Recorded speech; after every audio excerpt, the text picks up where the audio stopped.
এখন বাড়ি যাচ্ছি। দেখুন ওই যে আমার ছেলে, আমার বাবা, আমার বড় আপু বাসায় চলে যাচ্ছি। ওই যে ক্ষেত, ওই ক্ষেতটায় রসুন তুলেছি।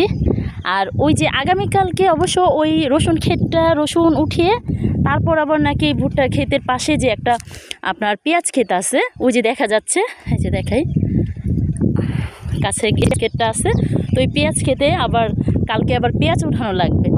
তো যাই হোক, এই যে দেখেন এটা উঠানো হয়েছে, আমরা আসার আগেই নাকি উঠাইছে।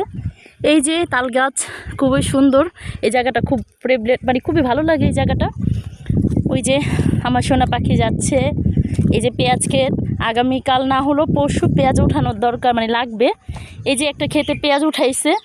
তো আল্লাহর রহমতে আপনাদের দোয়ায়, মানে আপনাদের সবার ভালোবাসায় আমার বাবার কিন্তু অনেক মানে গ্রাম অঞ্চল আন্দাজে অনেক ক্ষেত খামার আছে।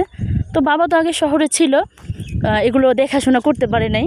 এই যে পেঁয়াজ, এই যে আরেকটা ক্ষেত দেখাচ্ছি, দেখছেন। আর ওই যে ভুট্টা ক্ষেত, এই যে। তো অনেক সম্পত্তি ছিল বা এখনও আছে।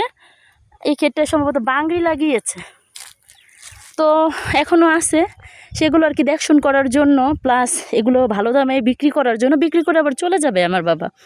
বিক্রি করার পর শহরে চলে যাবে, কারণ আমরা তো সব সময়ের জন্য তো আর গ্রামে থাকবো না।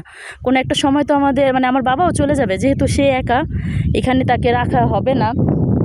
আমরা সবাই যেহেতু ঢাকায় সেটেল, তো আমার বাবা আসছে এখানে 3 বছর যাবত শুধুমাত্র তার সম্পত্তি নিজের নামে নিয়ে তারপর ওগুলো বিক্রি করে তারপর চলে যাবে। তো সবাই ভালো থাকবেন, সুস্থ থাকবেন। আল্লাহ হাফেজ।